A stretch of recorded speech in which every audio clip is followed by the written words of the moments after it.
Ladies and gentlemen, boys and girls, today's guest was born in British Columbia and grew up in Ontario and had an ultra-successful career as a Belleville Bull, putting up over 200 points in 3 years to go along with almost 500 penalty minutes. The Detroit Red Wings took notice and chose him in the second round of the 1992 NHL entry draft. He'd spend 1 year in the American Hockey League before moving on to the Red Wings and never looked back. After cracking the lineup in his rookie year, 93-94, he'd go on to play almost 800 games in the NHL, winning 4 Stanley Cups in the process and becoming one of the most beloved Red Wings ever. Still a legend in the Motor City and beyond, he's a jack of all trades, not afraid to try something new. His zest for life is reminiscent of his passion for the game, and from music to stand-up to books to comedy to wrestling, this diverse human being continues to push the envelope of life and keeps people guessing. He is a fantastic forward, a radical Red Wing, a proud player, a marvelous musician, a cool comic, a feisty flame, a great guy, a sharp shooter. His stats were full as a Belleville Bull. He could snipe, it's true, and drop the mitts too. He used an aluminum shaft and was chosen in the draft. He plays guitar and sings and was chosen by the Wings. He'd live out his dream on a dynasty team. He'd have to really throw at the fight night at the Joe. He was just a pup when he won his first cup. You want to hear more? He'd go on to win 4. Folks, wherever he is, he's the life of the party. Please welcome to the show. It's Darren McCarty. Darren, how you doing? Oh, Terry Ryan, not only pleasure to be here, buddy. Thank you for that intro. And I think you pretty much covered it, other than you missed out the Darren McCarty brand Cannabis. That also too. Yes. So I'd hate for anybody to think that I wasn't in that world. But how you doing, bud? Thanks for having me. Honored to be here. Not bad. I'm doing all right. Now, listen, I followed your career for a long time. I came out a little bit after you. I'm going to blow your mind here. I don't know if you realize this, okay? I went away. I didn't really know what to do. I was a young player. I went to BC. I was 14 years old, and I played in the Quebec Pee Wee tournament. The Tri-City Americans brought me out there and told me they'd draft me. The draft is when you're 14 in the West, okay? So I'm playing 91, 92. And I'm playing junior at 14. I'm way out. I'm nervous. They brought in Sheldon Surrey, who was also a Bantam, to play with me. I know you came across Sheldon in your pro career. So Mike Barnett comes down and he tells me, he knocks on my door. It's Wayne Gretzky's agent. And he says, do you want to sign with me? You'll be the youngest player we've ever signed. First thing my dad says, if you think Terry's good, got to go to Newfoundland and check out Danny Cleary. Okay, so who I know you ended up meeting, of course, and winning with. So I played those 2 years. I really had to work on my skating, okay? And there was a hockey school in Penticton. I go there, I'm teaching, and there's a girl, Laura Stam, okay? Now, I'd seen you play here with the St. John's Maple Leafs. You played 1 year in Adirondack, but I was hurt. I was 15 the year before. I hurt my knee. I was back maybe 10 games I missed, but whatever reason, I had homesick. Every chance I get, I'd come home, and I watched you play down the old Memorial Stadium. Not only were you at Laura Stam with me, I don't know if you realize this, we were roommates in like a log cabin. I was 15. You would never have known my name. I knew who you were because I'd watched and you were right about to make the Red Wings, which you did like 2 months later. But you stayed with me. I was in your cabin for 2 weeks, just two of us. Again, I'm a kid. I didn't say much. I remember you chewed a lot of Copenhagen, I think it was. And yeah, man, we were there. So I followed you like a hawk, and I ended up outside of the NHL stuff, obviously, but I molded my game around not you specifically, but from the left side, my goal was to do things that you were doing. My draft year, I had 50 goals, 200 penalty minutes, right? Like that type of a game, be a good teammate, all those things that you preach. So I've followed along the way, and I've done comedy. I've got 3,000 albums. I'm a big collector. Like, we've got a lot in common, but I don't know if you realize that I was the kid in with you. Dude, that is so no. Like, does it surprise me? Absolutely not. But does it make me feel more connected in you? I mean, like, I know your story too, obviously, because of coming out of Newfoundland around Cleary, but also to the style that I knew you'd be behind me a few years, but you played that style. I didn't know that you were there. So we always take, like, my guy was Rick Tocchet, right? Yeah, so okay. Rick Tocchet because of the same reason, but it was always like, you'd emulate in the fact that that's cool that we really have like crossed paths and spent that time, but you understand the point is that you put the work in. You knew what you needed to improve on, but you were gonna not be denied to get there and sort of what it's based, but it didn't allow you. Hockey is what you did do, not who you are. You've been able to do that. I think your story is great. Getting into stunt work and do it, being a team guy. Dude. I know I'm sidetracking this, but I figure you're the guy. What is seriously? What is the best, like the best boy, or the best grip, or when I see those things? That I never know what that is. And I always thought when I talk to you, I would ask you, is that like something to do with production, like with like guy, like with the setup of production to like sets and stuff? Or yeah, so I was a production assistant. That's a great question.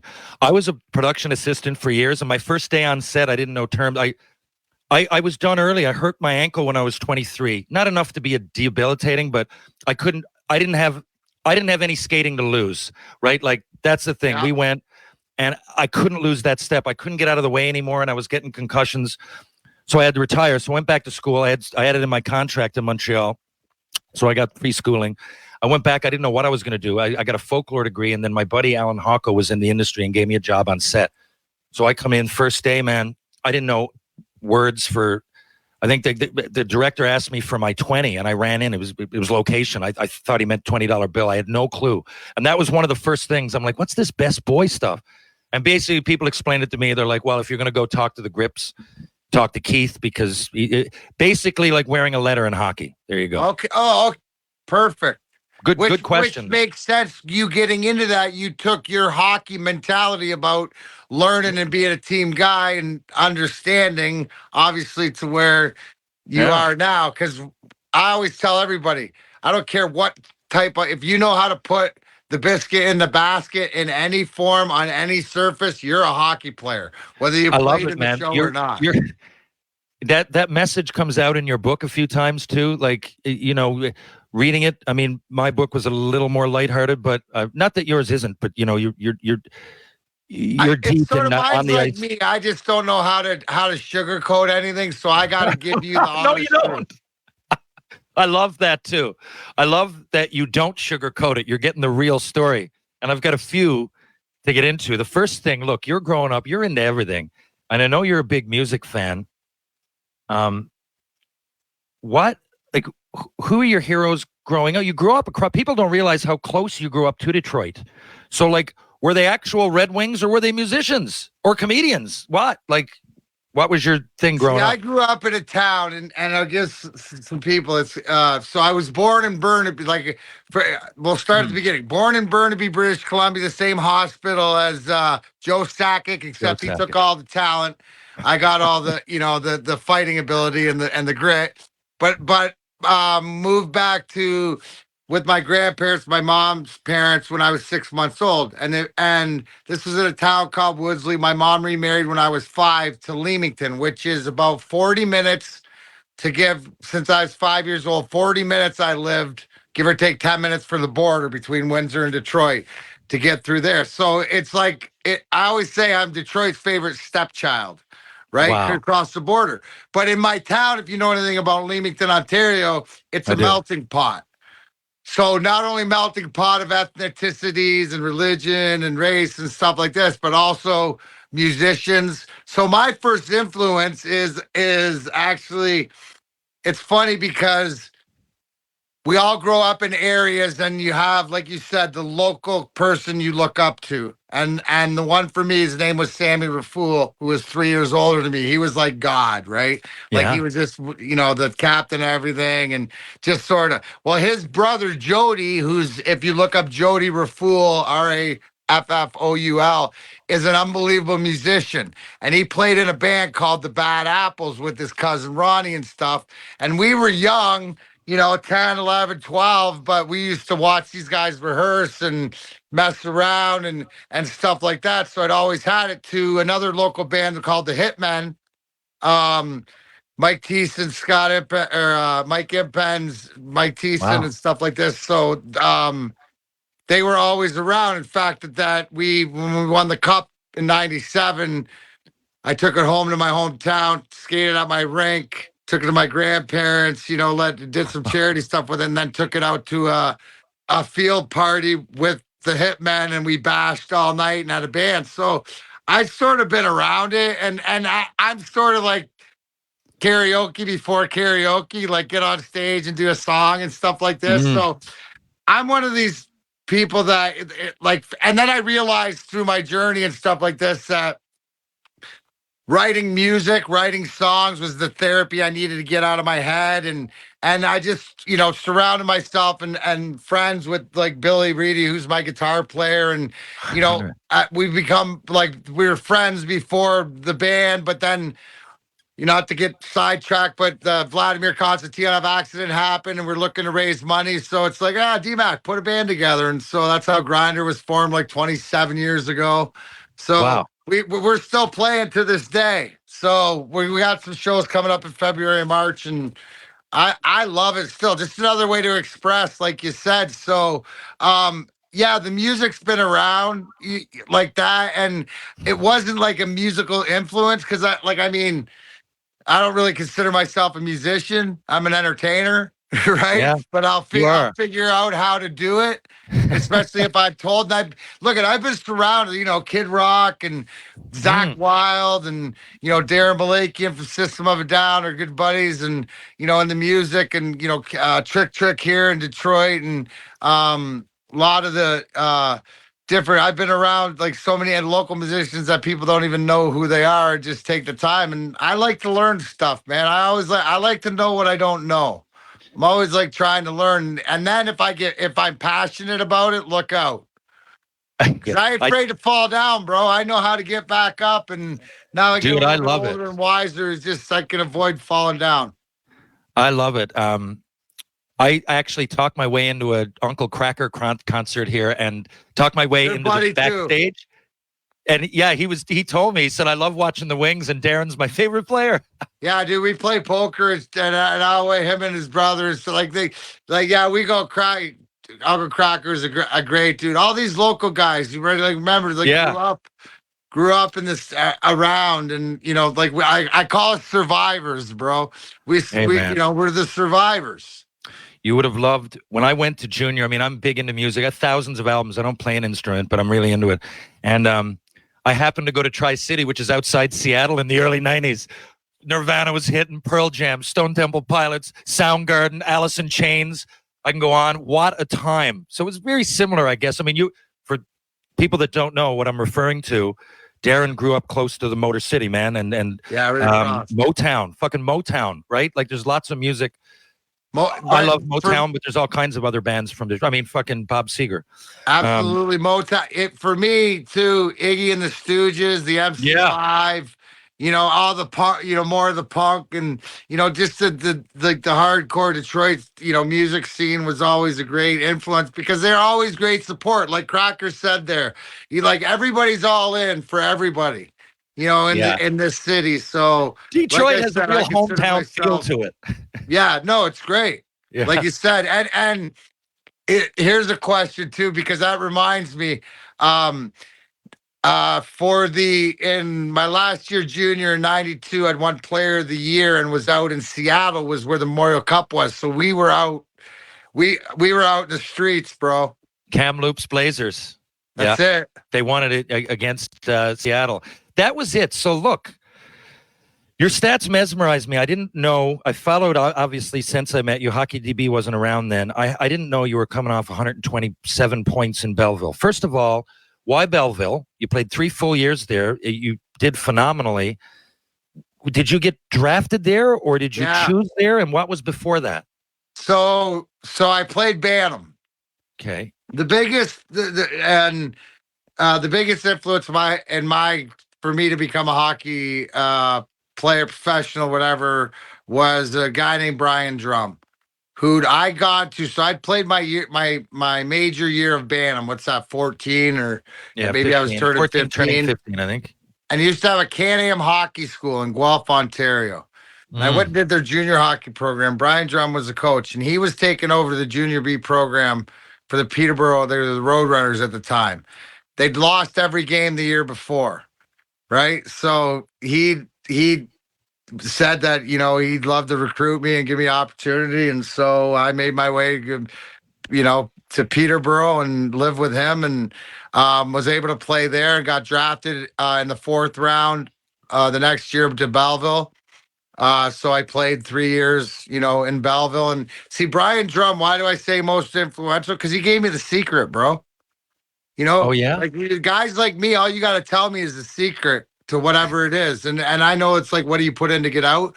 But he told me, he said, if you want to make it to the NHL, you got to do one thing better than 99.9% of the rest of them. And I'd love what's to it hear going to this. be for you? And I know you grew up as a goal scorer and stuff, but no, you got to play physical. And I'm like, Yeah. okay, show me.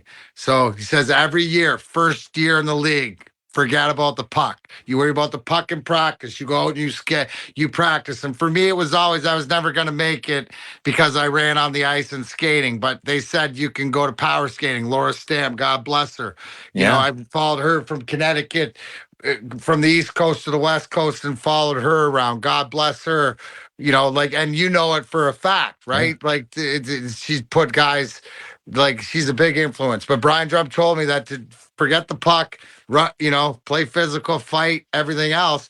And it's the same secret every level. So first year in any league, you know, I did it in, you know, the junior B, whatever that year, established that to get drafted. First year in Belleville, you know, 20 some fights or whatever like this. And it never goes down, because you look at my final year, I had 55 goals, 127 points, but I had 181 penalty minutes. So I was either on the ice or in the penalty box. Unfucking Right? believable. What a complete year. One of the most complete years in CHL history. Now, here's my next fucking question. I had the It's like- secret, though. I had Well, yeah. Gretzky. I had a You had- Gretzky. I had Yeah. Brent. He's Yeah, pretty you did. damn good. Brent And if you want Gretzky. to see tape of look like Wayne, I thought, you know, I felt like I was playing with Wayne Gretzky in my last year He did junior. look It was like him a so much lot. fun. Keith was my coach that year in Tri-City. Oh, no, 93, 94. Keith, the other brother, was my coach. Yeah, oh yeah. And Brent actually beat, in 07, 08, I played senior hockey, the Allen Cup final. They beat us. And Brent's kid is a newfie. He played here for a little bit on the St. John's Maple Leafs. Oh, that's awesome. But so here's what I don't get. 127 points. All those fights. How do you go in the second round? Because I was a 19-year-old. Okay, well, how did you not go the year because back before? in the day, you know, the reason I didn't get drafted is that, you know, the age you had to go in the first 3 rounds as an 18-year-old. Oh, that and then was as a 19-year-old, it was like, because I don't know, because, you know, thank God for, you know, Paul Crowley, who was on the scouting staff, and, you know, the belief. I think it was, you know, also too, is that I've told is my interview, you know, where I was asked what I would do to make it to the NHL, and I just said anything. Which you would think would be a good answer, but anyway. And it was. It obviously got me drafted to Detroit. Oh, okay. I thought you were saying it the other way around. Okay, yeah. No. Because here's the thing. Detroit gambled. Because I thought that I was going in the first round, but they went with Curtis Bowen because they thought I'd slide to the second, which they were right. But I thought I was going first pick, second round to Ottawa instead of Chad Penny.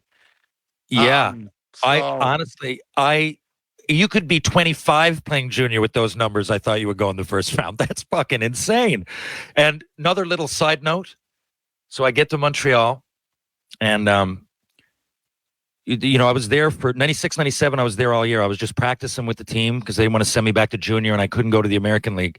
And of course, my closest teammate there, Scott Thornton, who's a lot like you, played in Belleville, likes motorcycles, that was my dog, dude. That was my earliest influence. Like, took me under his wing. I got a great dude. He got me so drunk one night that I remember like one of the times that I puked in my bed. Oh, really? When he was back from junior and stuff. Not to, you know, hang your laundry out, but he was such a great team, dude. Yeah. Scott Thornton's one of my favorite human beings, and really, like, is that hockey teammate and, you know, big brother-ish to that. Totally. So for you to, you know, what a great connection. I still talk to him. Yeah, he was a lot like that for me. And I got hurt afterwards, and I felt, I'm like, you know, I wish I got to express my gratitude to these people because I couldn't get back there. And anyway, Corson and Thornton remain to this day of all those guys. Like it never, they didn't really care. You know, like I went down to the minors. I felt embarrassed. Then I had to stop playing. I'm back here and I'm like, fuck, man, what did I do? But those guys always stayed. Like you said, their friendship transcends the game, but they're always teammates, right? You're always teammates. We like to call it OSB. If you see it's old school brotherhood. Yeah. Right. And you know, I looked at Scott Parker, the sheriff. He's one of them. Yeah. You know, Riley Cote, you know, guys, Carcillo, you know, guys that have been around, been in the hunt and in the fight, you know, Bushy. You know, you mentioned Bushy. Yeah. I mean, you mentioned that the hardest you've been hit by Bushy. It must have been after because listen. He played my last year when I had 127 points or whatever. He played in Cornwall as his rookie year. Mark Crawford every shift used to send him out there to fight me, and we'd fight like once again. And I'd be like, "Dude, come on, man! Like he's just the toughness, but he wasn't as big yet." Yeah. Right, but he was always like you couldn't. He's one of those guys that you'd have to literally kill to stop. That's how tough he was. And then he got bigger. And then when you said that, it's like, thank goodness I missed him at that point. Yeah, he was and I didn't realize, should have known it, but I am because he played in St. John's, but I didn't really study it and I was away. I saw, you know, there wasn't no footage to watch. I didn't realize he was a lefty. Oh, and yeah, that's what will get you. Okay, so you go through Belleville, that happens. Now you're not only on the radar now, you're one of the biggest prospects overnight. Now, you go to Adirondack, okay, which, again, this is wild. Gunnar Tomlinson, Kirk ends up being my coach. Toughest team in pro hockey that year. Toughest team. Kirk, Gunnar Tomlinson, toughest guy, pound for pound, 5'9", 185 pounds. I know. They call him Gunnar because he fucked machine guns. Did he ever mess around in practice and like... Yeah. Dude. Yeah, I'd heard all about him. Even like now that there's so much social media, like it gets lost. Like he was a legend before any of that, which means you really, really, really had to be somebody for everybody in the world. Like, you know, I knew of Gunnar Tomlinson. I went into his room. He was my coach, and I said, you know, I'm kind of in awe to meet you here. Like, this is wild. Like, he was one of the toughest pound for pound. I respected it, but he did. He was a great coach, and he jammed with us on the ice a few times. Great dude, man. One of my favorite teammates in Adirondack. See, I was raised by Wolves, but you know, like in Adirondack with him and Mike Avazov and Chris Tansel, Gary Shuchuk, the late Mark Potvin, God rest his soul, Serge Engelhardt, Jim Cummins, Denny Vial. You know, then you know, Mike Sillinger would be down there for some time. To visit. You know, like it was just Bob Bugner, who's assistant coach in Detroit now. Oh, yeah. I mean, I play with some legends, bro. And that might have been my most fun year in pro hockey, just because you know how it is in the mind. Like, you know, on the Rock, it's got to be that way with the boys too, because you know you're secluded and stuff. But that's where the game. You know, there's a love of the game and there's stuff like that, but you know, you got the vets and back then too. This is 92, 93, so 30 years ago. You still had that veteran. You know, you had that one or two, Bobby Dallas. You know, who was on the. You had a couple guys on the pro contract. Stu Malgunas. What a great dude. Gord Krupke. I mean, like all legends and Jimmy Birmingham. Yeah, he's probably dipping Skull Wintergreen as we speak. I played Jimmy my last pro game. We beat him out. I went down. I shot my ankle with cortisone. I said, "Fuck it, I want to go out. I want to play somewhere fun." I went down to Orlando in the coast, and we beat Knoxville. Jimmy was there, and Stewie Malgunas comes over to visit. He lives in Prince George now. He's one of my buddies. I played with him in Utah. Avazov was on that team.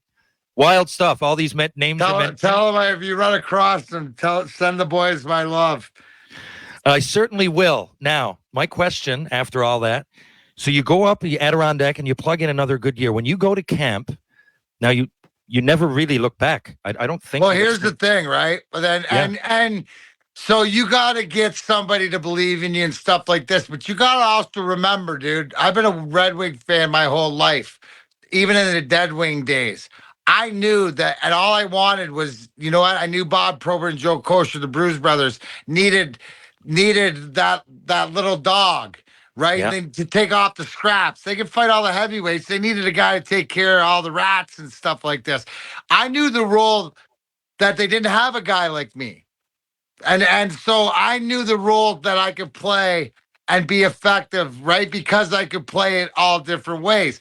But it doesn't happen without Scotty Bowman, right? So Yeah. Scotty Bowman comes in that year as the coach. And so, I still believe if you go back and there's the highlight reel of it, old Chicago Stadium exhibition, there's DMAC 5-on-5 and then squaring off with Cam Russell center ice. And, it was Yeah. just epic. And I think he realized that, man, I don't know what I'm going to do with him, but I think I need him around. So, sort of made my mark, and that was a bucket list thing because I remember Proby wasn't dressed, but he was riding the bike in the old Chicago Stadium. When you go off the end, you got to walk down the stairs. Yeah. I mean, it's literally, there's probably 25 stairs. And I come down and he's right at the bottom. He goes, "Man, you're crazy." And I was like, Bob Proby just told me I was crazy. That's crazy. Yeah, big time. So I'm a huge fan. I just read his book for the second time. Now, again, there's another guy, huge similarities. I mean, he's, Yeah. Probably the toughest ever. But I mean, when I say with you, he grew up, didn't he, in Windsor? I mean, I know he played Windsor, there. yeah. So, you know how you have a county? Right? Yeah. Essex County is the county. Then the water's different there. Ty Domi, I mentioned Bob Bugner, John Ferguson, the late Barry Potomsky.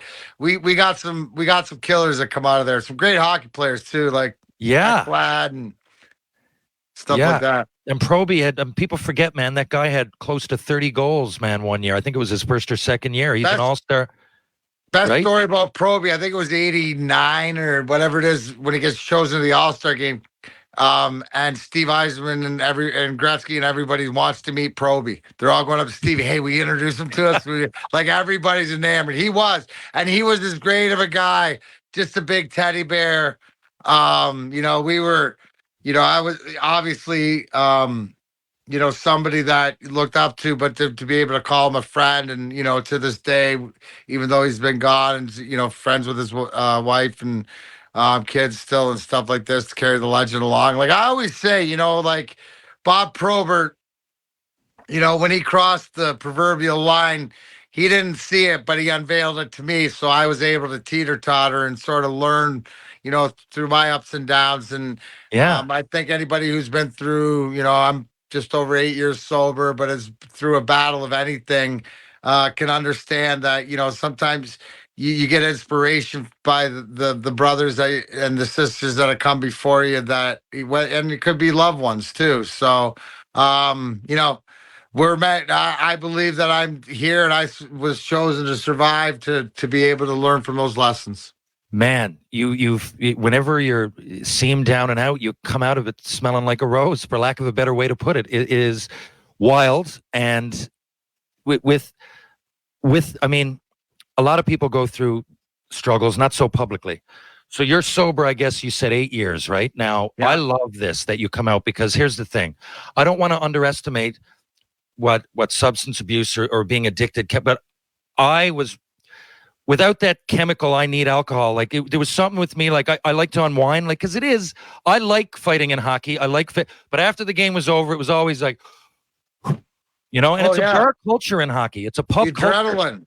Right? And you know how it is, and especially when we grew up and in the 90s and stuff, it's here, drink this. Here, you want to eat a beer, bro? Just relax, whatever. And totally. And the acceptability, I think more so, maybe today it's a different sort of more awareness of it and stuff like this. But dude, I've been drinking since I was like 12 or whatever. And to have a beer was never a question. Now, God forbid you wanted to smoke a joint. That'd be fucking, you might as well cut your own head off. I was playing, I wish I knew that I could. Well, that we know now. And that's why, right? Yeah. I wish we all knew. Yeah, I mean, I always joke, and or not joke, but like God bless, because one of the huge influences on my journey is Riley Cote, right? Former Oh, yeah. tough guy in Philly and stuff. But he always knew the secret, but could never tell it to anybody. You know what I'm saying? Yeah, And you had to be because, mute about it. and I understand that until it was, okay to tell, and then to help to, get out and give guys options, and Bushy's the same way. And, so Yeah. it's just, that's that, it's the same thing as like when us old guys sit on, talk about fighting in hockey. It's not about the fighting and not about that. It's about accountability. You're not Yes. accountable to your own. The thing about fighting in hockey is when I knew that if I did something stupid, somebody coming off the bench to, try to serve me lunch, as opposed to have to wait to see how much money I get deducted in my check and have to answer to my old lady. That's today's game. Now, Like, so, but we only, because when you know that I'm going to come off the bench and smack you upside the head, you're going to think twice.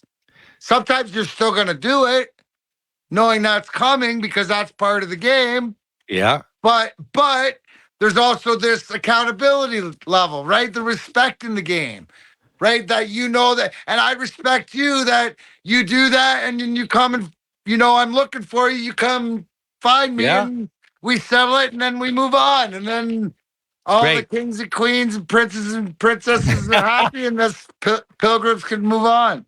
So you speak of accountability, and look, I wanted to avoid this because you get asked all the time, but I can't avoid it having you on my pod. So we don't have to talk about it for a half hour. I know you're bored of at this point, and you've put so much time and energy, but accountability.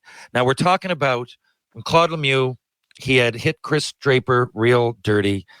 Yeah. This is, any hockey fan knows exactly what I'm talking about, but for those who don't, so it was retribution time. Game you guys 6 conference finals, 1996 Western Conference Finals, game 6 in Colorado with May something. Yeah. Now, first of all, do you, and anybody wants to see this clip, we could talk about it for 5 hours. Just look it up, and this is mayhem. Did you, first of all, I have a few questions regarding it. One would be, I love how you explain a cold cock versus a sucker punch. You're looking at him and you hit him with your right hand, you're not right-handed, right? And so that's accountability, first of all. Now he turtles, you bring him over by the boards. Now, how did you get I'm seeing you're kneeing him in the head. No, he deserved it. He fucking deserved it. But I'm going, Jesus, you know how many times I wanted to do, you're over there, you got him down, you're punching him, you're kneeing him in the face. You get 4 minutes and then you come back and snipe. I mean, there's so much to unpack. Do you still get emotional thinking about it?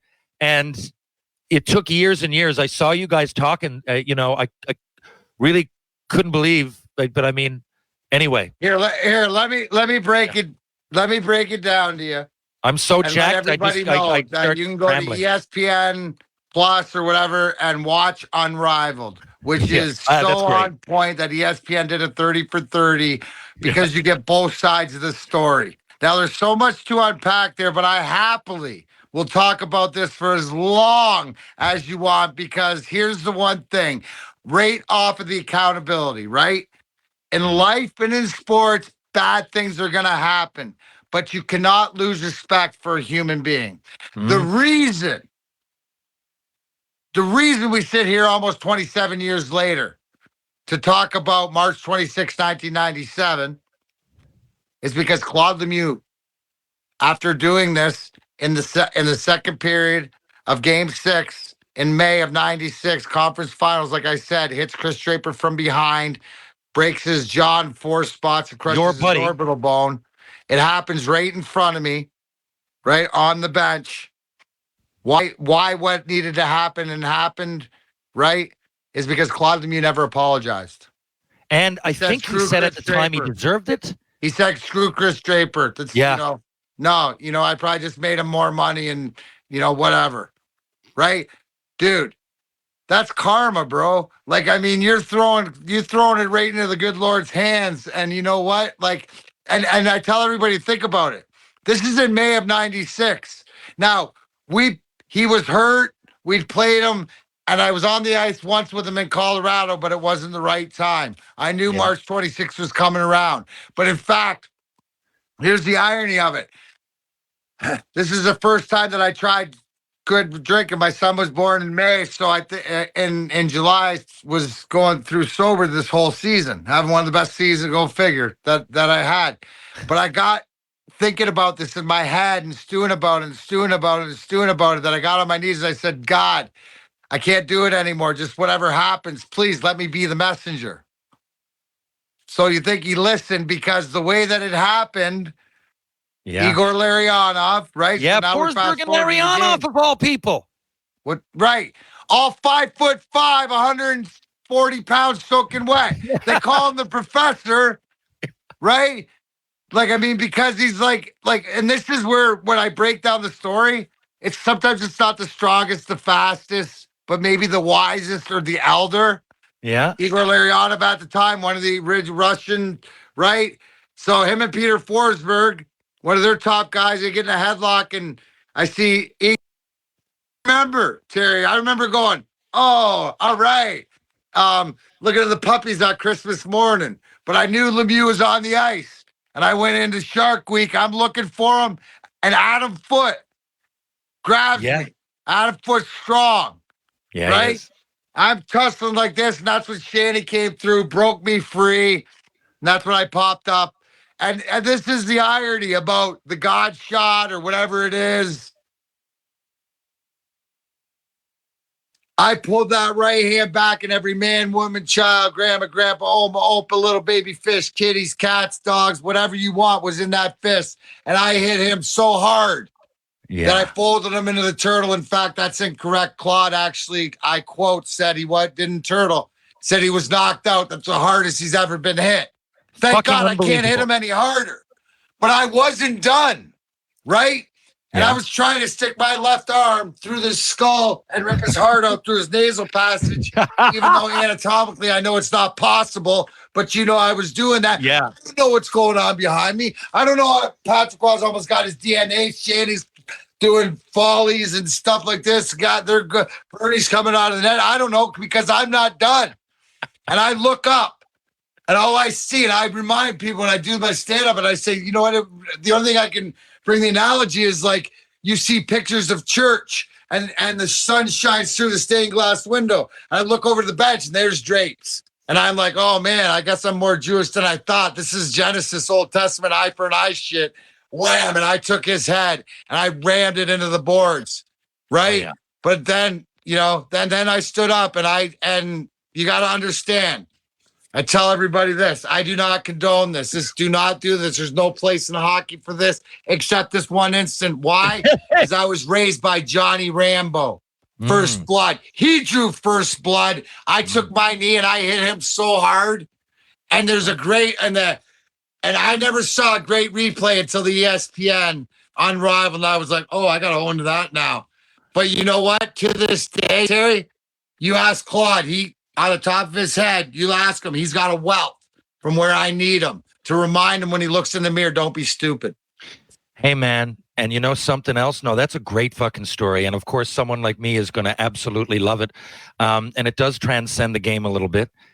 But people also, I'm telling you, a lot of people don't realize how big Claude Lemieux was. He was in our room in I forget, he was in, obviously, in New Montreal. He played there. He won a cup there. But it must have been in the summer, but I remember skating with him, and he came in, and his like forearms, his hands, huge. This guy is a big guy. People, when they saw him go down in Turtle, he was a weasel, but I think they're associating a lot of them that I talked this many years later with someone who wasn't maybe as big and strong as he actually was.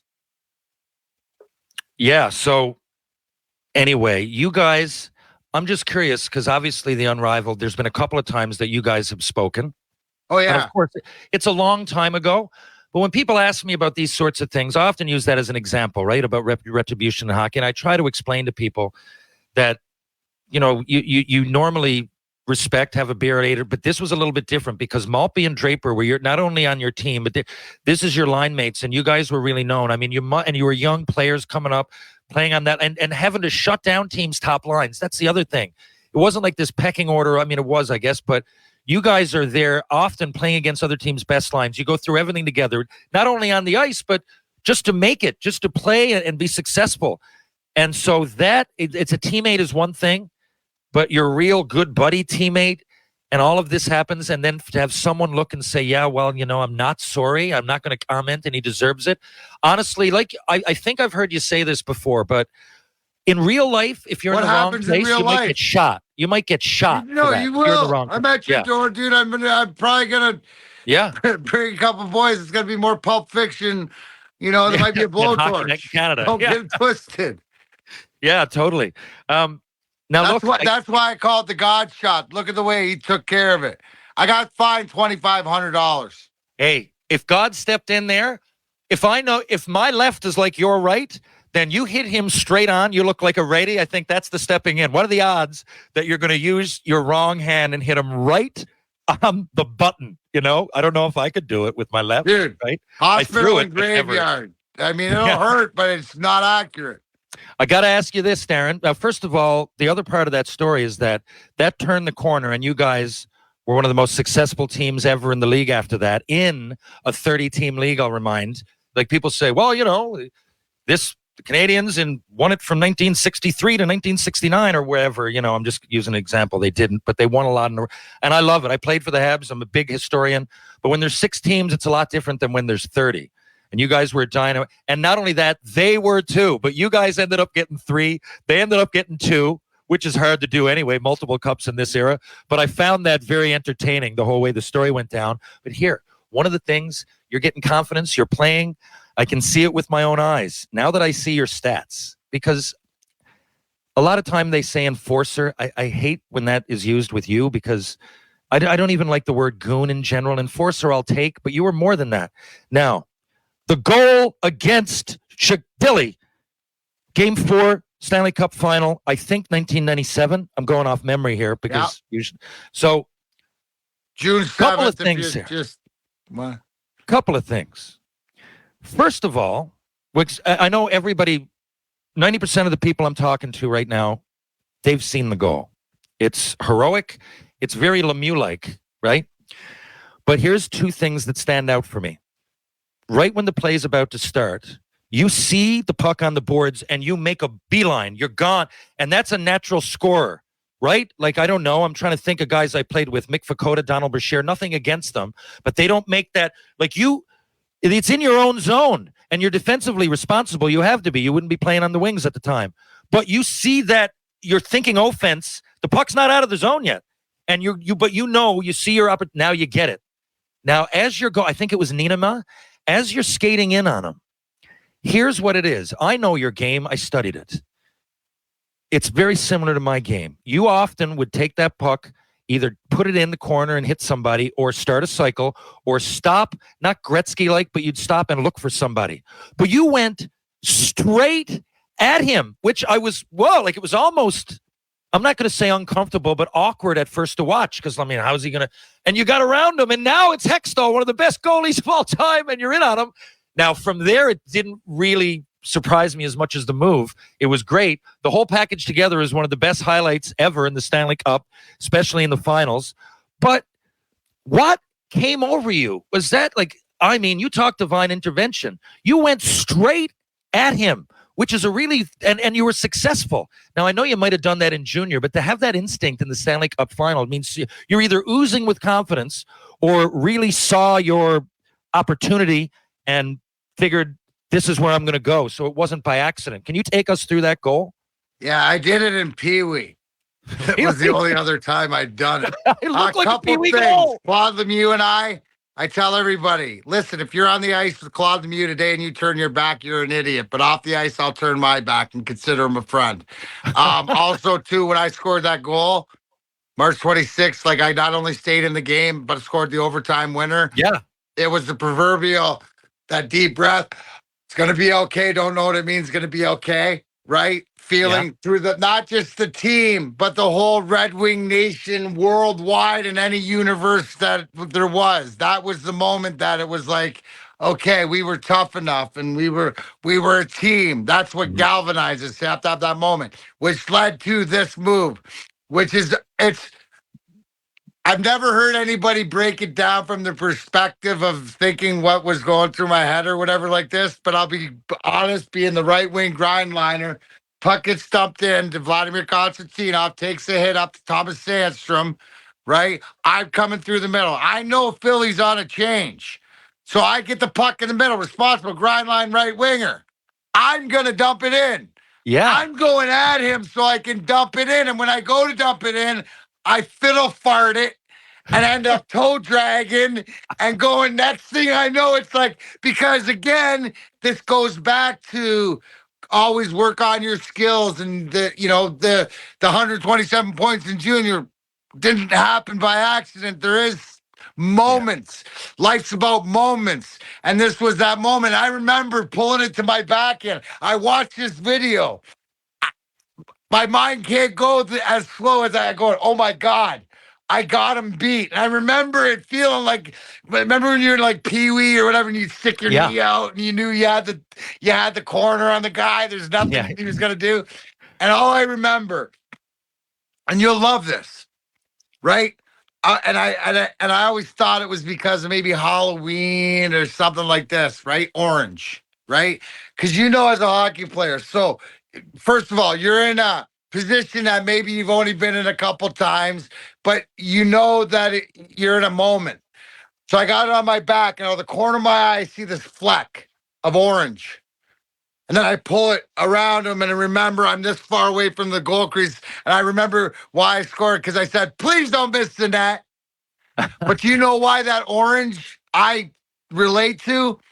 Growing up, playing in Leamington, minor hockey, our colors were red and white like the Red Wings. Our number one rival, Essex, was orange and black. Wow. How many times had I seen that throughout my life, that orange? That's what I equated to. Score, double pirouette in the corner, and this is where reality hits everything else. First guy I see is the guy I've been watching since I was 11 years old, Steve Yzerman. His eyes the size of dinner saucers, looking at me going, what the was that? Do you remember what lost he said? The words, going, I don't know. And him saying, well, thank God you don't have to do it again. Did he? I was going to ask you what he said. Thank God you don't have to do it again. And then we always give Eric Lindros props for scoring with like 13 seconds left to not only make my goal, which was the second goal, the Stanley Cup clincher, winner, whatever like that.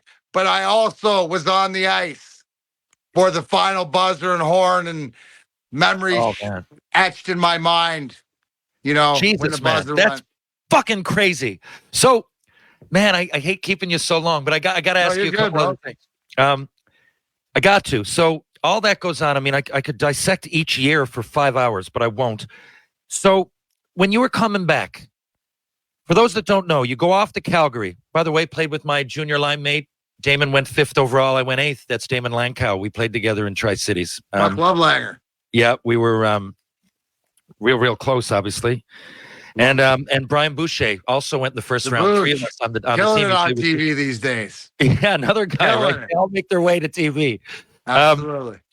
So you go to Calgary now. Loved it. I get one thing. When you were there, did it change from you're coming? I love the way you explained it earlier. You got Koser and Probert. Now you're coming in. You're like the young kid on and you're picking up scraps. You're tough, but those guys are the king of the hill right at the time. But now when you go to Calgary, there's young guys coming in to fight you because you're the veteran. Was it a different perspective? You go there, your time in Calgary was completely different. You're a winner. You're a veteran.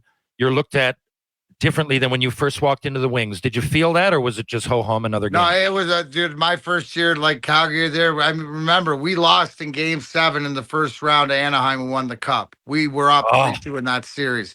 We had the team. Going to Calgary reminded me of going to play junior again. I love those guys. Ginla, Rhett Warner, Rob McGear, Chris Simon. Got to play Tony Amane, Mickey Kippersoft, Langer.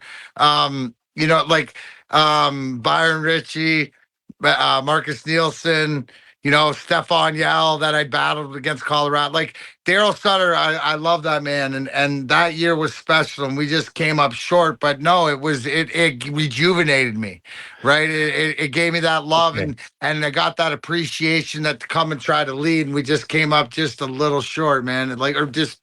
That disappointing. I mean, I remember I even scored overtime goal in I think game one Yeah. of the series and stuff, and it was just Remember that well.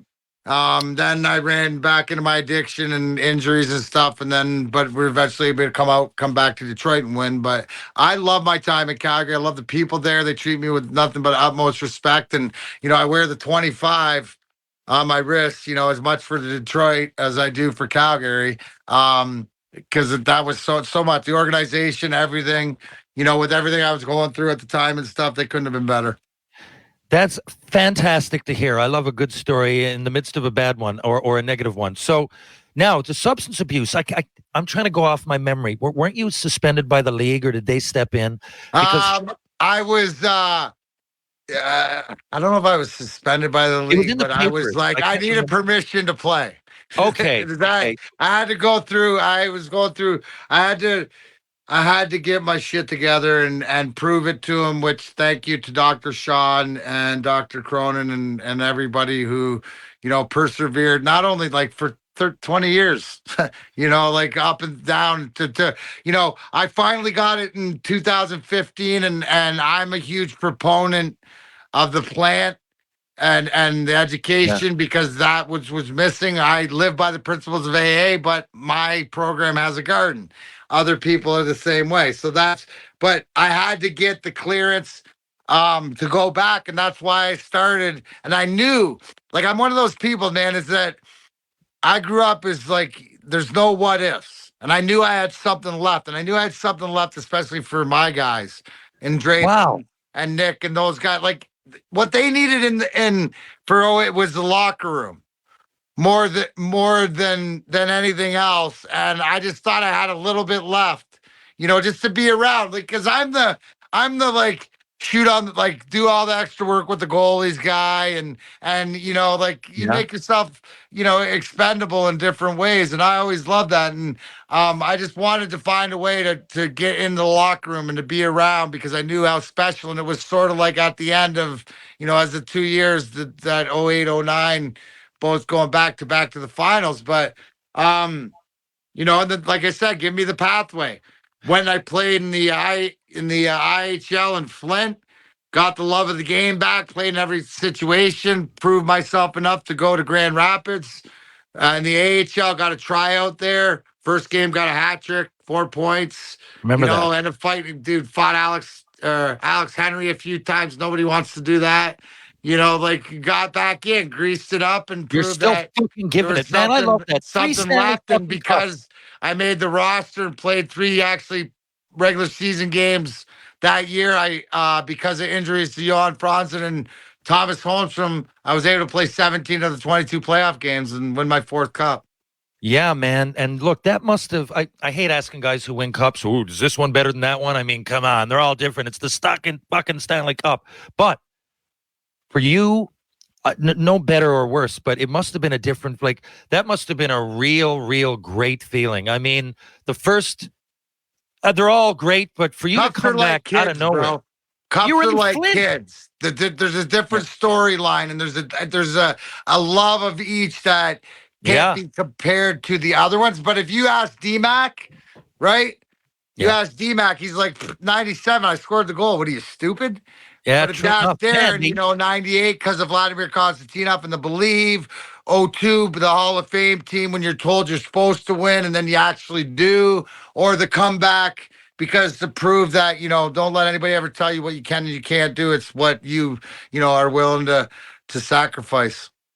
Yeah, Dan. Well, look, Danny Cleary, I gave him a little text before this and I said, hey, is there anything you want me to ask D-Mac? He said, all I'm telling you is that we wouldn't have won it without him. Great in the locker room and we needed it. I'm dead serious. That's exactly the words. And that's, dude, you know what? I'm a Roll guy. And to hear that from him and stuff like this, Dan Cleary, by the way, worst Worst closest to the goalie, end of a series, cup winning celebration. Do you want to see a reenactment? Okay. Puck goes around, boom. Ozzy goes like this. Cleary stands in front of him, hands at his side. Lidstrom comes off the bench, beats him to the goal. Come on, clears. That's great. That's why we had to win in 09, so he could have redeemed himself. But you know what, Danny? You're doing a hell of a job with the team right now. Love you, kid. Oh, fucking rights, man. He was the first Newfoundlander to bring home a cup. That was historic. I know he was, and he was so proud of it, and we were so proud of him. And so many mini storylines to different things, right? And we all think back, Dallas Drake, guy that I played with my first year in Detroit, and then he went out and about everywhere else, and then came back, and he's one of those. He's one of those Scott Thornton meat and potato, just solid teammate dudes. Solid teammates, man. That's what it's all about. Look, you mentioned, I can't ask you, but the list of legends that you played with on the majority of the time on those teams could be talked about for days. You could have a podcast weekly for a year and talk about it. So I don't want to beat a dead horse here, but I do want to know about a couple of guys. So you mentioned staying on and taking shots. Now, I've heard that Dominic Hasek, one of the best goalies ever, Tycho, he goes on and he used to want shots up by his neck at times. Just players that have come through Detroit that I've heard. I do some alumni stuff with Andino. Get mouth, the slap, slap shot, my head, my head, no stick. Whoa! Shoot slap shots from the slot, hit me in the head, and then he do the like a soccer player. We used to play, the puck game at the end, the rebound game. Yeah, the rebound game. Two if you score, one if you get a rebound, right? Like this. He wouldn't play unless guys would take slappers from the hash marks and inside. He was just unbelievable. Incredible. He was the most, so if I take a scale, the most goalie I played with, like lunatic, that fits the mold, whatever, is Dominic Hasek. The most normal goalie to whatever, they're not normal or whatever, right, is Chris Osgood, Brian Boucher, right? But Ozzy's the prankster. So, I mean, there's all, like, Ozzy's the practical joker and stuff. Oh, really? Is like, what you see is what you get, never rattled, sort of always, it's like, always like he's the business guy. He's not going to be, I shouldn't say that. He can get bent out of shape. I've seen it in the net, but he's more of a calming influence voice. Nice but to they're hear. more normal, right? They're like teammates. Oh, yeah. Ozzy is that way, but Dominic Hasek, yes, that is all true. Whatever you hear. Bush used to write a weekly column in the Tri-City Herald while he played for us. Yeah. When we would get on the bus, he would speak with more articulation than the GM. Like, you could hear him. I'm going, Bush, you can just quit now and be a broadcaster. Like, he had this level of authority to him and the way he spoke. Wonder what he's doing these days. He's doing good. Bush killing it, man. He's killing it. Yeah, I had him on here probably 2 years ago now. And look, I got to ask, because I loved watching this guy shoot the puck, but he's got a personality. Brett Hull. I mean, it's not the most legendary wing, legendary player. Played there a little bit, won a cup. Brett Hull, love but him. Like, love just his shot. It's like watching Mike Bossy. It's just pure fucking sniper. And I've heard this guy is whack in a good way, though. Like, so is he a good teammate? Please say yes. Go, great teammate.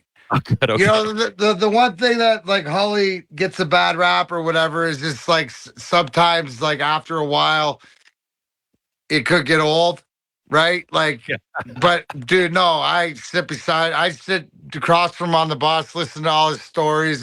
He is who he is. That's where you learn how to respect, is like, he doesn't try to be anybody he's not. And you watch him. I remember just so many Hullyisms, like dropping his stick or, doing whatever like this. I remember Jason Woolley asked him, hey, Hully, okay, power play, where do you want it? And Hully looks at it and he goes, What's it matter? You're not going to put it there anyways. Just throw it over here. Just throw it over here and I'll finish your job. Something like that. You know what I'm saying? But all in a good way because Tongue it's in one cheek. of those. Hey, you know how it is. Guys, if you talk it and you can walk it, then more power to you. Then you get to carry the big balls around, bro. That's how hockey works. Totally. And, I heard it's tongue in cheek anyways. Most of the time, but I love the guy. And that was awesome winning the cup. You know what I mean? You see, like, he played on the line when we won in 02. Yeah. 2 kids and a goat.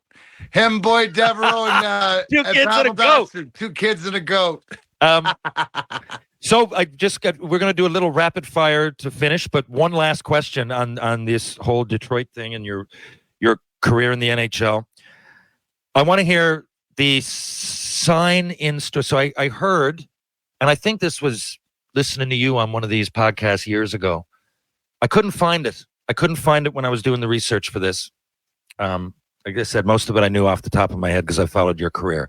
I remember you telling a story about, I think it was Scotty Bowman. It could have been Babcock. About he would give players fans a jersey, and then say if curfew was at 11. This was one of those ones that comes out on Facebook or whatever like this. But they asked Brendan Shanahan, and because Scotty used to, right? So, okay. So you learned early, like for me. Like when you're talking about earlier about how tight your teammates and whatever, like our pack was myself, Maltz, Ozzy, Drapes. Drapes was sort of the leader. Then the French dudes, Marty Lapointe and Dandy, but they were usually off doing their own thing. You know how the French dudes are. Yeah. So the fact is that Drapes was like the leader, and he was my roommate and stuff. So no matter what, I'd always be, around him. So he'd keep me out of trouble. Right? Don't do that. Like this. Because Scotty, what he used to do is he'd give the seekers, which are the autograph seekers that hang out outside the hotel, he'd give them a jersey or a stick and say, give me autographs after 11 o'clock or whatever curfew was. This is it. Yes. But here's the thing. The guys are always onto it, and they'd all whoever would sign my name. I would never get in trouble. Although, because Scotty knew what he had with me. Like he that's why he brought Joey into Invisible Fence It. But like, if I would do something dumb or get in trouble, Drapes would get in trouble. Like Drapes would get yelled at, right? You know what I'm saying? You are your brother's keeper. Yeah, totally. So yeah, Scotty used to do that. Some guys would put their own name and get caught, but Shanny used to always sign my name. That is fucking hilarious. And I'm glad there's some truth to it. I was like, how that sounds absurd, but genius at the same time. Well, that's Scotty Bowman, man. He's not just the greatest coach; he's the greatest psychologist. Always 5 moves ahead. And the minute you understand that, that's when you start winning. Yeah, there's another guy. He just didn't win in one era. He went through all those eras, and meaning he was still winning more often than not when there was 30 teams. We know hockey games move fast, but with DraftKings Sportsbook, an official sports betting partner of the NHL, you can score faster than anything happening on the ice. This week, new customers can bet $5 and get $200 instantly in bonus bets. With DraftKings, you can bet on any game you want. Whether you want to bet the puck line or the over-under, DraftKings has something for everybody. And if you want, you can throw down on your favorite player as an anytime goal scorer. Or if you're looking for a long-term bet, maybe you want to predict the Stanley Cup champion. Download the DraftKings Sportsbook app with promo code THPN, as in the Hockey Podcast Network. New customers bet just $5 on the NHL and get $200 instantly in bonus bets. Only on DraftKings Sportsbook with code THPN. The crown is yours. Gambling problem? Call 1-800-GAMBLER or visit www.1800gambler.net. In New York, call 8778-HOPE-NY or text HOPE-NY 467-369. In Connecticut, help is available for problem gambling. Call 888-789-7777 or visit ccpg.org. Please play responsibly. On behalf of Boot Hill Casino and Resort in Kansas. 21 plus, age varies by jurisdiction, void in Ontario. Bonus bets expire 168 hours after issuance. See dkng.com/hockey for eligibility and deposit restrictions, terms, and responsible gambling resources. NHL and the NHL Shield are registered trademarks of the National Hockey League. Copyright NHL 2024, all rights reserved. Okay. I'm sorry to keep you this long. Just you're you good, might want a little brother. bit longer This is what for it's all a. about. Okay, here we go. We're going to do rapid fire randoms. Are you ready? Yes, sir. Here we go. Darren McCarty, Wings legend, rapid fire randoms. If you had a superpower, what would you pick? Oh, God, that's a good one. Invisibility. Good answer. If you were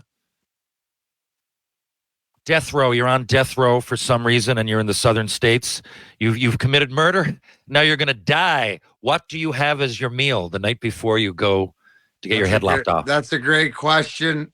Shepherd's pie. Popeye's chicken. Chocolate cream pie. Oh, beautiful. And my grandma's famous scalloped potatoes. Your grandma's scalloped potatoes. Yeah, Nice. it has to be done that way, or else they can't whack me. That's a full meal. Okay. Your favorite athlete outside of hockey? My Stone Cold Steve Austin. Does he count? Of course it does. And side note, wrestling. How the fuck did you get into that?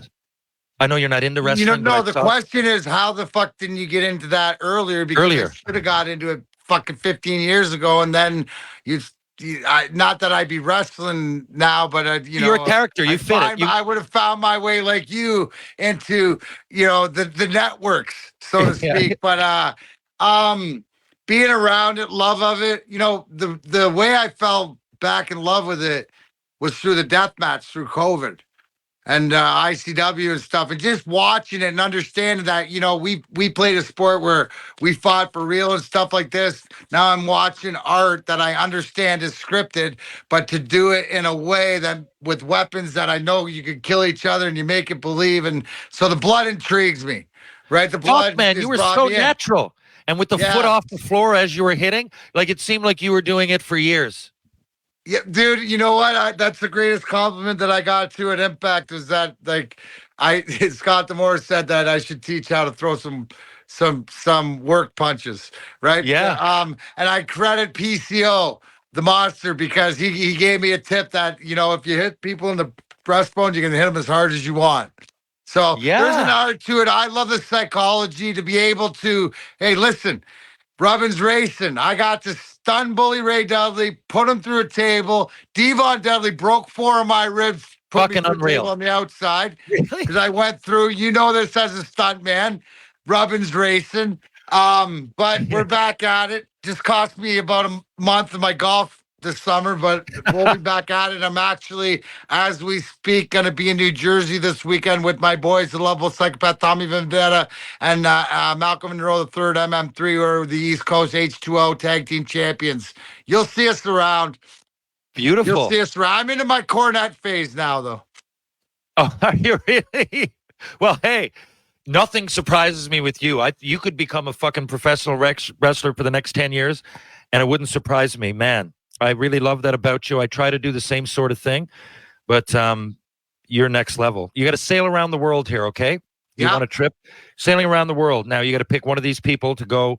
Who's going to be your right-hand man during the trip. You're going to hang out. There's probably going to be a few dozen people, but this person and you are going to be roommates. You're sailing around the world. You got to pick Tom Brady, Johnny Depp, or Billy Joe Armstrong of Green Day.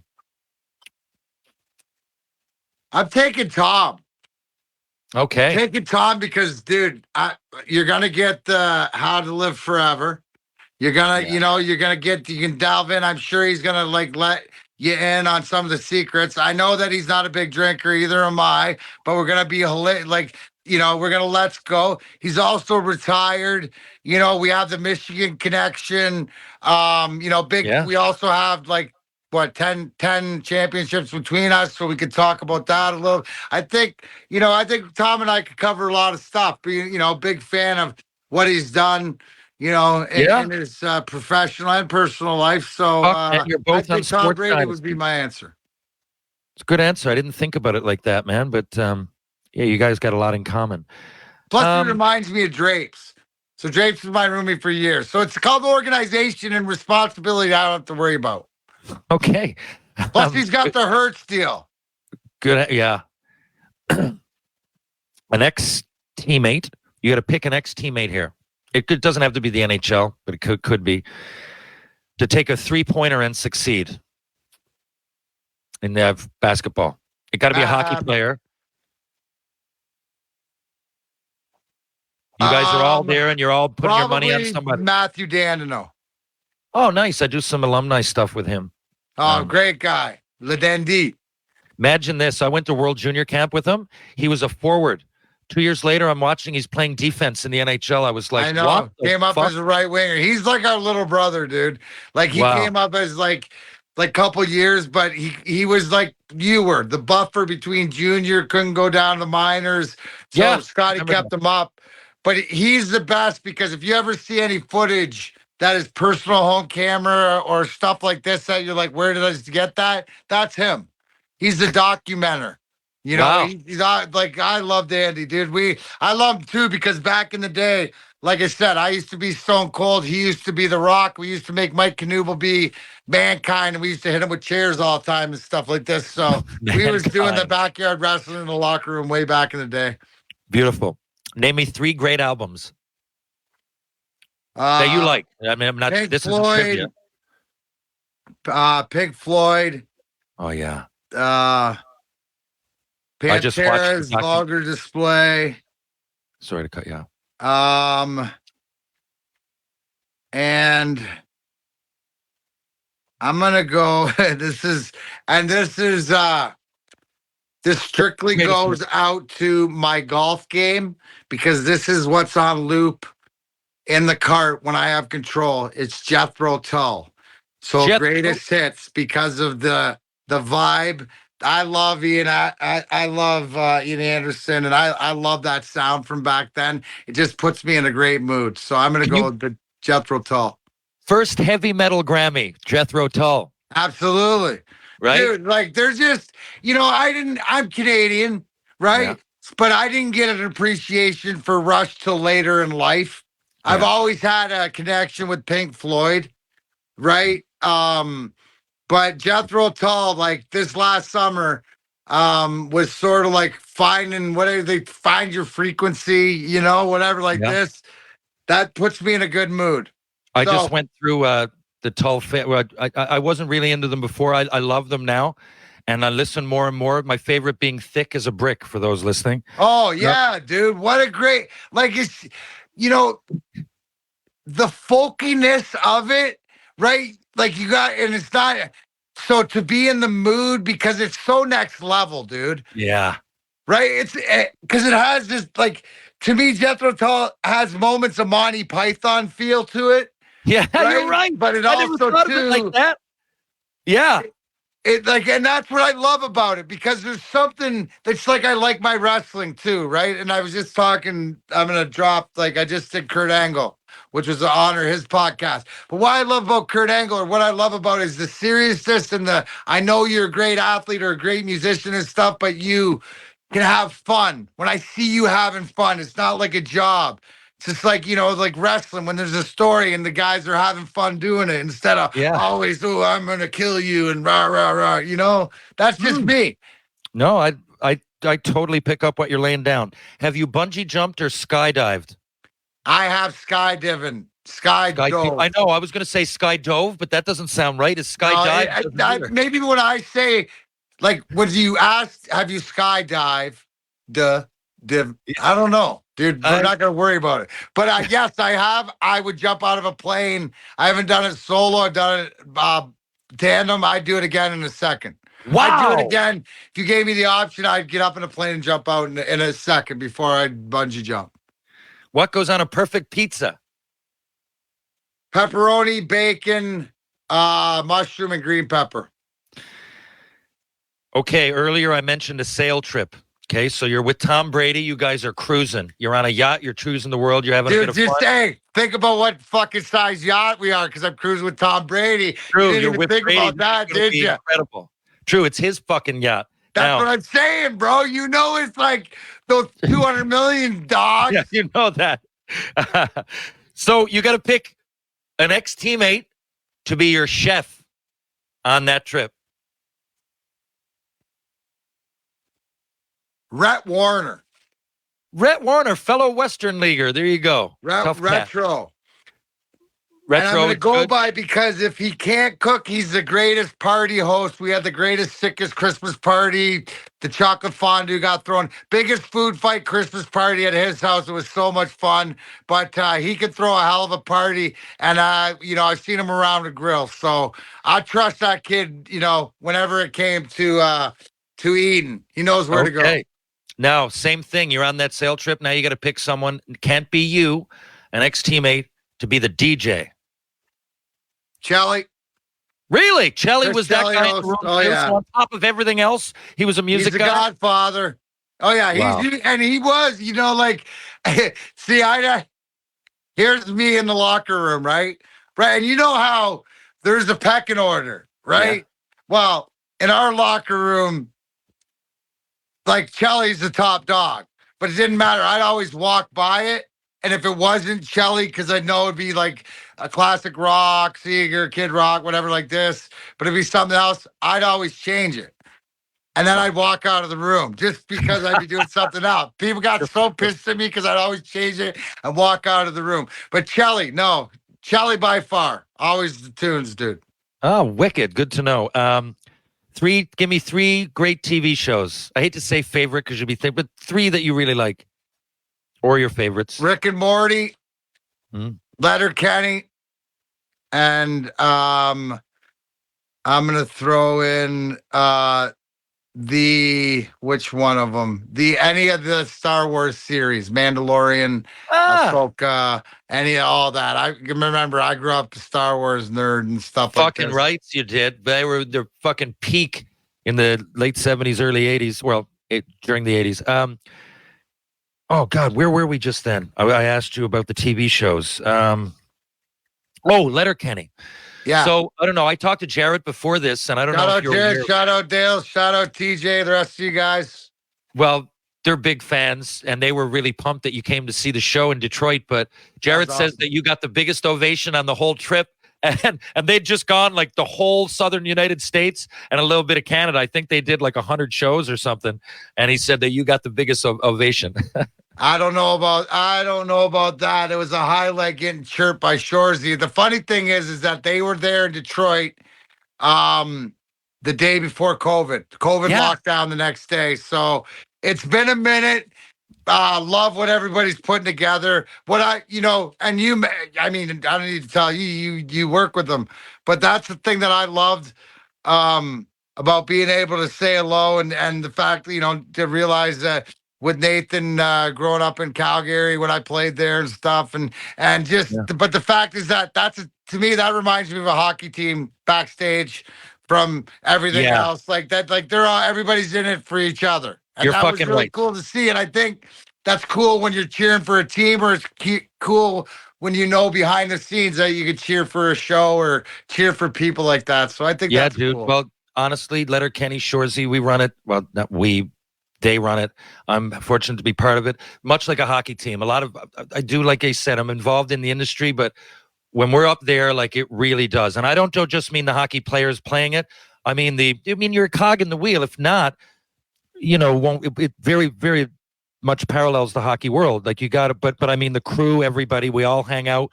When we go out on Shoresy, every single part of the crew, everybody's invited. The background, we have a real good time. Jared really goes out of his way to make sure that we're all comfortable, and we in turn really have fun with everybody. Great product. No, it shows. Well, thank you. Your favorite sports jersey, non-hockey? My Lance Parrish Detroit Tigers 13. Fucking great answer. Favorite vehicle ever? Probably my 2002 Chevy Suburban fully loaded to the tits. Beautiful. What a time to have that too. Black on black on black. It's cool. When did you get rid of it? I sold it to a buddy about 08. Okay. He really wanted it. So I'm a man van guy now. I drive a ton with the wrestling and stuff like this, but I'm a huge man band guy. So Really?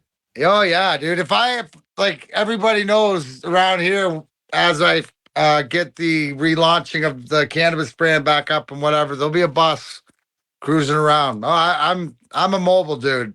I love it. Wicked. Whites or darks at home? Say that again. What do you like for jerseys? Do you like when teams wear the white or the dark at home? Yeah, I grew up with that. It just still doesn't. I like whites at home. Yeah, me too. I'm old school though. Where haven't you visited that you'd like to? Italy. The Favorite Coliseum, comedians? to name the first one. Yeah, I've been there and I went for that, but I had the World Ball Hockey Championships in Switzerland. I said I'm so close, I got to go see this. Coliseum made the hair on my arms stand up. Yeah, because we've probably been through there in another life. I'm going to the UK with the ICW death match in middle of February, so we might sling a little trip because they say it's easy to get through out some of the country. Oh yeah, you're over there. It's like $60 to fly around. Worst injury in hockey? I've had 3 sport hernia surgeries. The second one I ripped the groin off the bone. That one hurt. Wow. Does it bother you when the Red Wings struggle? Yes. But it's not my game. But I see it used to, because now I see the light and I see the progress and the fact my guy, Steve Yzerman, I mean, who else do you want in charge? So I know what he's doing. And it takes time to put it together. You can't just flip it overnight, especially in the cap era. You had to get the money right first. But look at, he's adding DeBrincat. He added Patrick Kane, who's been an offensive force. We need goaltending. We got to learn how to keep the puck out of the net. I mean, that's the process. Other teams go through it. So, I mean, I a little bit. But you know what? Here's the thing, Terry, that I realized. It doesn't. The Lions affect me a lot more than what the Red Wings do right now, because I understand where they're at. And here's the thing, I'll just not watch. Yeah. Or I won't, or I'll be, if I'm at the game and I don't like it, I'll leave. Yeah. I mean, that's the like, it's more of the what impress me and I'll pay attention to you. But if you're gonna, give up 4-goal leads like it's your job and be dog shit, well, you know what? I don't need to watch that. There's so much other thinking. I got, tons of Letterkenny and Shoresy to catch up on. Fuck, great answer. Okay. Last question. Create an all-time team. So in this world, everybody's in their prime, 20 and 28 years old, 5 players and a goalie. No Red Wings, because I know you're going to pick a bunch of Red Wings. No Gretzky, Howe, Lemieux, or. Now you got to pick 3 forwards, 2D, and a goalie.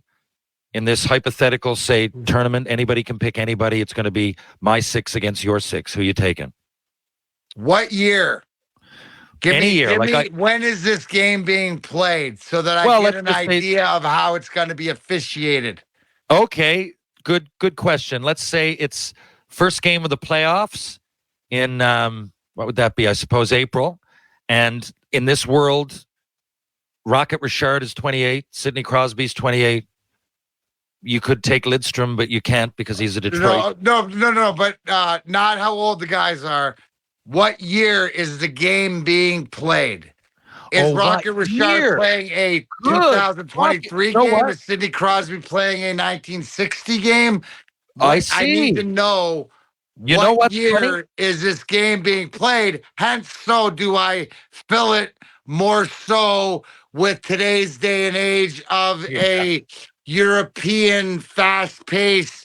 I need the McDirties and the I need the McJesuses and the McKinnons and the McCars, and I need all those guys, because it's just, or am I going to play it in the 90s? Am I going to play it in 97? You know what? Right? You want to play it in 97? This is incredible, but there's only 3 questions on that list that I ask every single time. Death row, meal, superpower, and this question. And nobody has ever once asked me that. I'm at episode number 187. So I guess I will say the game. But you understand why I asked the question, right? I totally do, and it matters. I can't believe no one else maybe we'll do maybe we'll do two, like just to show people. Like if I was gonna do it in the 70s, so say 79, right? Which you got to remember, Broad Street Bullies. So you better have a tough as nails team that can score. So I'm going to go more with my favorite players. I'm going to put my favorite player on that list back then, Rick Tocchet. Okay, Rick it's Tocchet 79. will be my power forward. Yeah. I can't fucking put okay, Rick Tocchet would go and he'd be roughly on a lot of my, sort of teams, right? If I'm playing it then too, well, I got to go Scott Stevens. I'm going to stick Scott Stevens back there. He's not going to, knowing from playing against him, is that he's going to intimidate you because you put your head down in the wrong spot. He's going to run you over. Yeah. Not going to beat you up, so to speak, but he's going to make you hurt. Yeah. Good answer. So if I got to. So you got Tocchet up front and you got. I got Tocchet and I got. I'll go Marty Brodeur in net. Okay. You got Tocchet, Stevens, Brodeur. Because Brodeur could play the puck back then too without the rules and stuff, and it wouldn't even be fair. Yeah, he's great at that.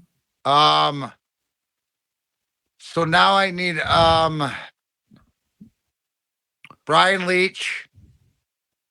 Fuck yeah. There's a blast from the past. There's your Brian Leach could be one of the most underrated, I think he is. Players. Yeah. Our guy's the most underrated player of all time, Nick Lidstrom. But Leach is right along the like just. Yeah. So I need a center. And then you can pick centers to play forward. This isn't. Yeah. I need two other ones. So I gotta need. We're playing in the set. So 70. So how can you not go Phil Esposito? Fuck, talk about underrated. 76 snipes when no one was getting 50. Like right around that time. Yeah. So this is the heart of his game. Yeah. Right? I mean, we're that big middle centerman. Yeah. Sits out front of the net and they back it off him. And, I got one more to pick.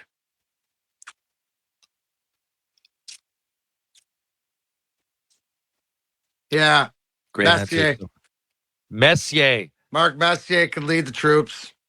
That's funny. I never usually get asked. The last guest I had turned it around on me, and that was my last pick as well, Messier. Who did you go with? I went with Crosby, Messier, I think Lindros. I might substitute as Esposito for Ovi. I went, good one. I went with Niedermeyer and Lindros, but normally it can't be any Canadians. And I asked you because it's Detroit. I knew you'd pick. But I'll tell you something else. When we did that with Laura Stam, I continued to work on my skating. You know where I went? I went because so I'm drafted in 95. So this is 3 or 4 years later. But Canadians we would just ask, myself and Brad Brown, we needed to work on our skating. A bunch of us that they picked, Stevenson, like Tucker, right? So we all had to work on our skating. But they told me I could go anywhere they wanted and they'd pay for it. They just had to approve it. And I went to Västerås, Sweden for like 6 weeks and I worked with Nick Lidstrom was there. I didn't work with him, but he was practicing with the team and agility drills and all that. It was him, Tommy Salo, and Peter Popovich from the NHL. But it was interesting because I kept working on my skating and I was with Lidstrom every day and I was a little bit in awe, but got to know him just for a coffee in the morning and, in his hometown. I went over to Sweden for 2 years when we got beat out in 95 and 96. Västerås and then down in Stockholm with nice. Hammersby and AIK. Yeah, interesting. Well, fuck, that's wild. So I didn't, we're done and I really appreciate this, but I know that you're involved. I didn't get heavy into the cannabis, and I should because I know you're really involved in it. And I really am I'm a proponent. I really think that a while ago, no one talked about it. If you were drinking a lot and you said that it was like one versus the other, but I don't think so. I often say to people, you're an example. Lots of people I know go through, and weed it takes the place of maybe when they were drinking so much, and it calms them down. And a lot of people I know were drinking a little much, and now they can have 2 or 3 beers on the weekend and maybe puff, maybe a little bit of mushrooms. I had Riley on here. Oh, and yeah, I don't. no, Riley, and I would absolutely see Riley's sort of like, helped me at the beginning of the weed journey and sort of on out, but like that, the guys with concussions and all that sort of stuff, like Carcillo and stuff. Riley is the best to go through sort of that journey of microdosing and stuff like that.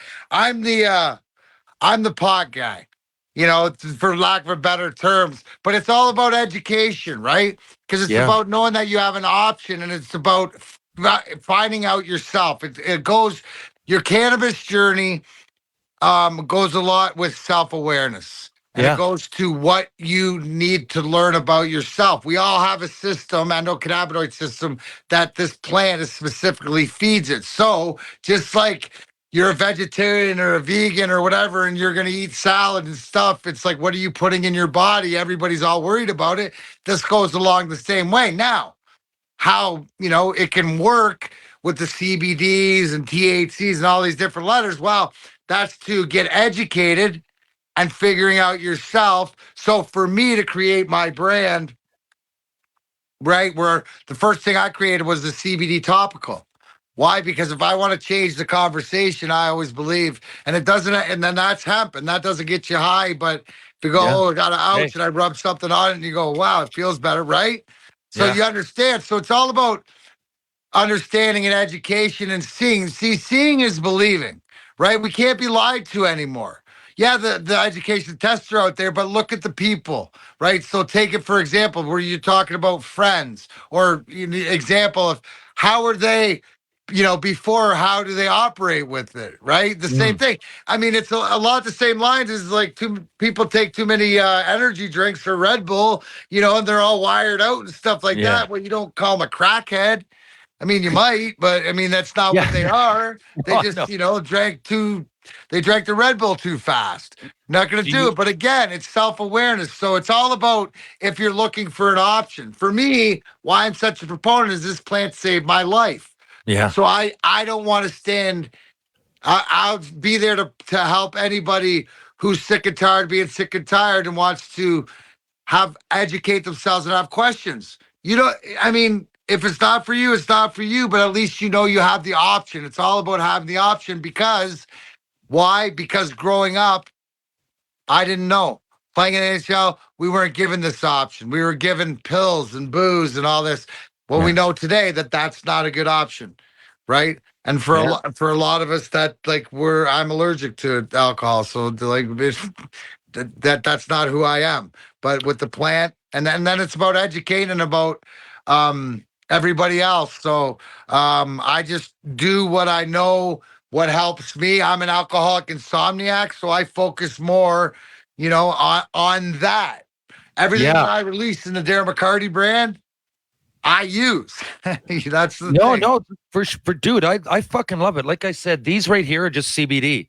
I'm high strung more than anything, and that would lead to anxiety. But the anxiety is not people associate it with depression. I can't always say that. It's just like I get hyper and I'll start having anxiety for what I think is no reason. But the CBD really helps me, calms me down. And that's 100 million %. Like the C's are huge. Like for me being an insomniac, the CBN, I made a gummy combination of CBD, CBN, right? Which is the perfect sleep stuff. Now, I also created the THC CBN to give that sleep a little extra push. Why? Because my military guys that had PTSD and stuff needed a little extra knock that would put them out. But when I got guys coming to me and my right hand, right, I have Operation Valhalla with my right hand is a ex-Army dude. And when he hadn't slept for 12 years and I could put him out, mission accomplished. Beautiful. Stay out of my way. It's just like it's helping people, and I think it's 2023. So you see the way that the Canada, has gone, like, in every country has different things, but at least the conversation's there now. So At you least should be that able is true. to have the option.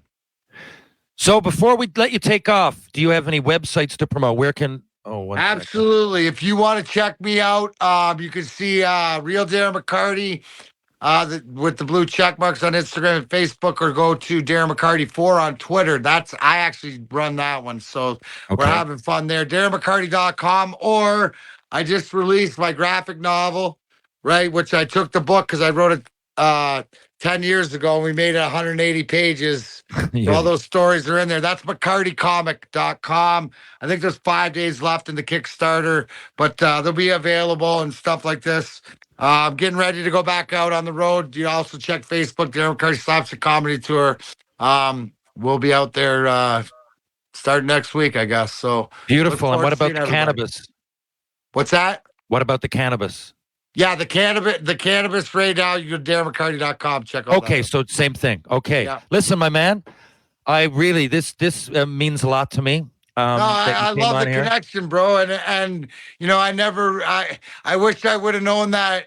That would have been a great segue for that other project that we're actually working on together. Hopefully that will come out soon. To know that actually. So I don't know if you know this or not, dude, but we're connected in this universe for more different reasons than others. So I expect to be seeing you sooner than later in some form. If it is this way, so be it. But until I see you in person, brother, I appreciate you. I totally agree. I'm on the same wavelength, man. I believe in positive vibes and karma and all that. And I do think we'll meet again. Darren, thanks a lot for doing this. I really appreciate it. And I hope to meet you soon in person. Well, all right, again. Take care, bud. See you, brother. Okay. Fuck, the legend of Darren McCarty. What a time, man. That is something off my bucket list for sure, to not only to talk to Darren McCarty, but the specific questions we talked about. This guy's very deep, and he's got a lot of layers. And I hope I got to everything that you guys wanted to hear. I'm sure I missed a lot. I mean, the guy scored a lot of big goals, has been involved in a lot of big fights, has played for some classic teams. Like I said, the comedy, the wrestling, the book. I mean, I could have gone on about the book. The book, I believe, is my last. If I read it a few years ago, but it's poignant. It's to the point. It'll make you laugh. It'll make you cry. I fucking love it, and I love that guy. At least I thought I would, and now I definitely do. So that's awesome. Thanks to Darren for doing it. Thanks to you guys for tuning in and continuing to tune in. You just listened to me live out a dream that I've had since I'm 15 years old. So there you go. So thanks for listening, and hopefully we have him back on again in the future at some point. That was entertaining. Okay. Sound like a fanboy here, but I guess I am. But that was wild. Okay. If you're downtown St. John's, folks, you want to have a drink, I recommend a few places. The first place I'd start at would be Greensleeves. I would go to Trinity Pub. I would definitely go to the Bull and Barrel. I would definitely go to TJ's Pub, Rob Roy Confusion, and the Martini Bar on George Street. Those are my places to drink when I'm on George Street.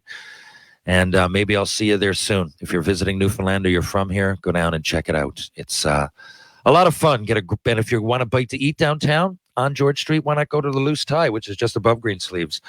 Within a stone's throw is the Merchant Tavern, run by my buddy Jeremy Charles, and of course Blue on Water, run by my buddy Jason Brake. Those are awesome places. Check it out. And of course, if you're in the East End of St. John's, not too far from downtown, and you want to grab a bite to eat, maybe you want to have some lunch, go to Wedgwood Cafe on Elizabeth Avenue.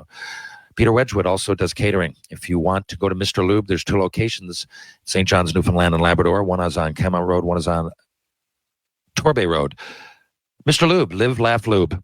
Pitbull Pain Relief, the pain sticks that just don't quit. Go to pitbullpainrelief.com, see what all the fuss is about. And of course, Ryan Power at Power Conditioning, strength and balance for the body and mind. Rope Walk Lane, check it out. It'll change your life. It's changed mine.